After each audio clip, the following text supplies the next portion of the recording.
Hi everyone, so I'm back for another video. I just want to say that I started writing actually, like creative writing, a fantasy novel. And that for me is a really big deal because like I've got through nine pages, which is like roughly 6,000 words, 600. um, but what I'd like to say is, that's a really big deal for me because I haven't really done that since junior high. I did write a few small things in high school, and then I did write one short story like after high school, but they were very short, like maybe a couple pages. And junior high was really when I wrote like 9 pages, and then I quit, and then I read 9 pages in the next story. That was really the time that I wrote a lot.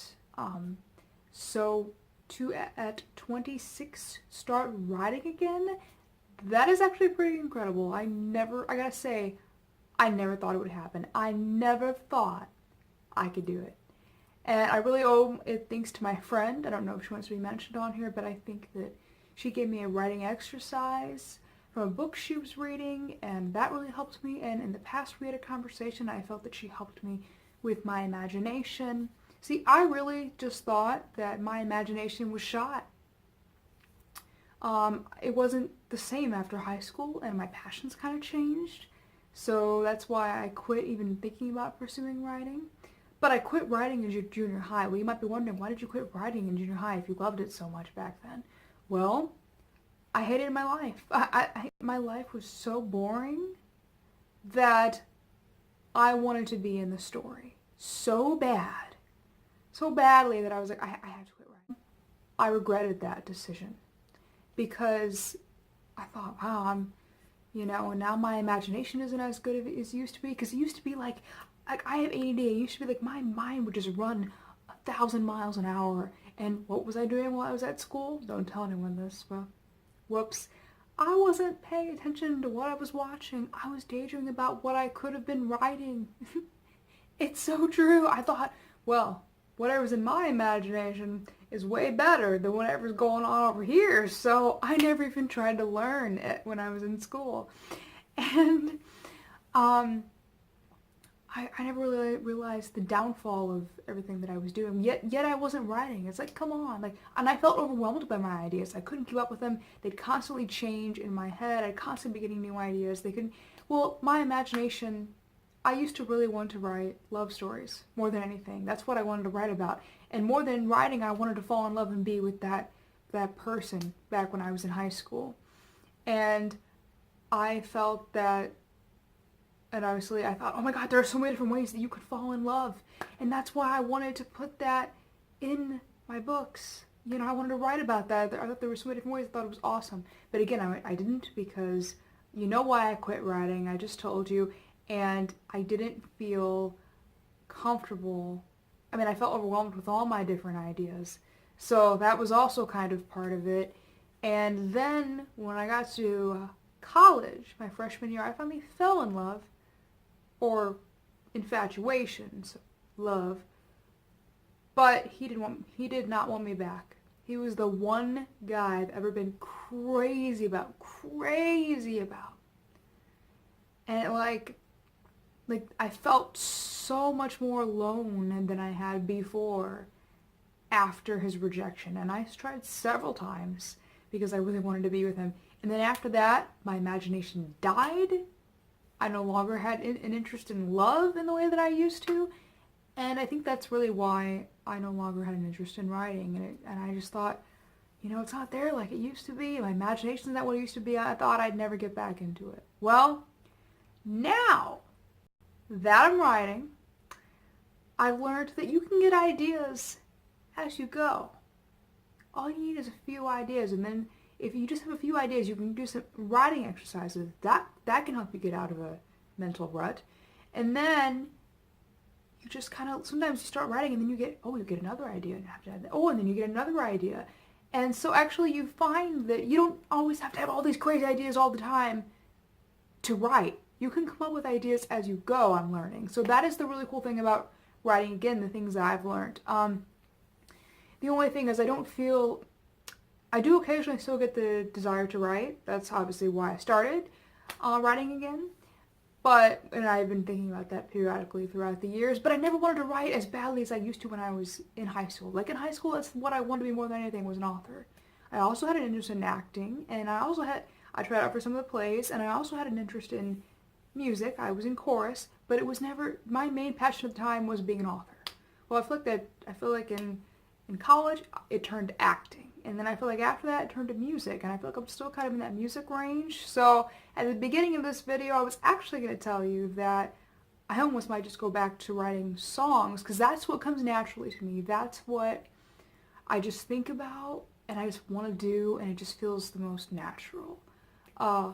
So I don't know. But with that being said, I am enjoying this writing thing. So I might occasionally take a dab at it here and there. The thing is, to me, being like a musician or being a band singer is like the coolest thing ever to me. And that just makes me think, I used to think acting or actors were the coolest thing ever when I was in college.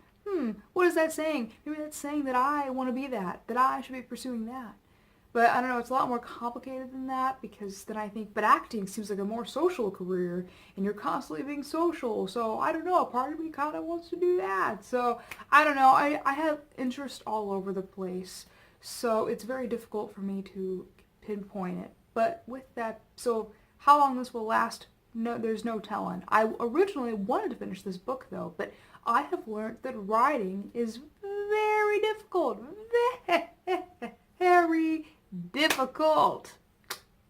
So, and so is, songwriting, but this is a very long, lengthy process. I mean, like, and if you want it to be good, you have to pay every attention to detail. So imagine how long that takes, okay? If you create an outline of your whole story, plus you create individual character profiles for like at least 3 major characters, that can take a while. Those things can take a while in and of themselves. That's not even writing the book. Then when you're writing the actual thing, you have to pay attention to, oh crap, now I have to figure out how these characters are going to speak differently. And now I have to figure out, what to do with that. So then you have to spend time, you have to go back sometimes, you have to go and pay attention to the details, and then you gotta think, you even your whole story, your whole world, you gotta stop and think, gosh, do I really want it in medieval times, or do I want it to be modern, or do I want to do a mix, or do I want to create my own world? And it's almost like, God, I've written 9 pages, should I feel like I shouldn't write anymore until I figure this stuff out. That's kind of how I feel, but I'm at the moment currently putting off figuring all this stuff out. So figuring out the rules and everything. So my point is, look how complicated it is. Like, I have to just stop and pay attention to the details if I want it to be ever so perfect. But imagine how long it takes to write pages and pages. So imagine like a 500 novel, like just imagine how long that whole process takes. Like, now that I'm starting, I'm noticing it is insane, especially when you take all that attention to detail. And then obviously at the end you gotta have somebody go through and edit it. So my point is, writing is very, very time consuming, and not just time consuming, but you have to pay attention to the details, and it can be difficult to figure out how you want the dialogue between certain characters to differentiate. And then it can be difficult to get certain things to line up in your story really well. I almost had issues with this, but most of it's kind of falling into place. But I don't know, there are a few weird quirks and things that I still kind of have to figure out, so it's like, I don't know, it can be a bit tricky, and it can be difficult to pull off. I find Jenna Morici's videos on YouTube to be extremely helpful. You think you have good ideas, but the great thing about, watching videos like that is you're like, oh, this can still be made so much better. Or even the fact that's like, oh, but there was this part that I felt something was lacking in this moment that I was looking for. Oh my gosh, thank you so much, Jenna Morici. I've watched your video and I now have an idea and I now know what I did wrong. That actually happened to me recently. I watched her vlogs, and what happened was I watched the superpower one, and it was saying that basically, don't have them never use their power and then just have them like whip it out when someone tells them to. And I wrote a scene like that, boop, because I'm thinking my main character's confidence is just gonna go. I'm thinking she's shy, then she she does it. She uses her powers. She realizes she can. And then she becomes this amazingly, confident character. But then she starts to learn a few things. She gets a little more scared again. We kind of go back a little. And then I'm thinking, then she learns some more things. And then she gets, all of a sudden she's back to being just as scared as she was before. But it makes legitimate sense. Like, even you guys, away. But, like, then that video put it into perspective for me. No. Maybe she should struggle a little more with her powers. And maybe, like, when a certain someone tells her to bring her powers out, maybe it shouldn't be like a success right away. Maybe it should be she tries, but she fails. And then she's still insecure. She's still struggling with this. But then the person's there for her. And now I have the bonding experience that I wanted. I wanted that scene to be a bonding experience. Well, if she sucks and the person's still there for her, I'm gonna feel like it's a lot more bondy than if she just succeeds. It just feels kind of stupid and flawed. So I kind of totally get what Jenna Morrissey was saying about that. And then imagine, like, her struggling, and then she finds out this terrifying truth. And then she's even more scared. But then she's like, God, I don't even know if I can harness my own abilities to fix this. So then it makes it even more intense. So I absolutely loved her advice. Fabulous. I feel like I know exactly what I'm going to do. And I am super excited about it. So this is me vlogging about my current writing experience. I hope you all enjoyed it. I'll see you next time. Over and out. Subscribe if you like. Or, I mean, do this if you like it. Subscribe if you want to. Again, I will say, at your own risk. Yeah. Thank you, peeps. Over and out. Because we're all mad here, you know.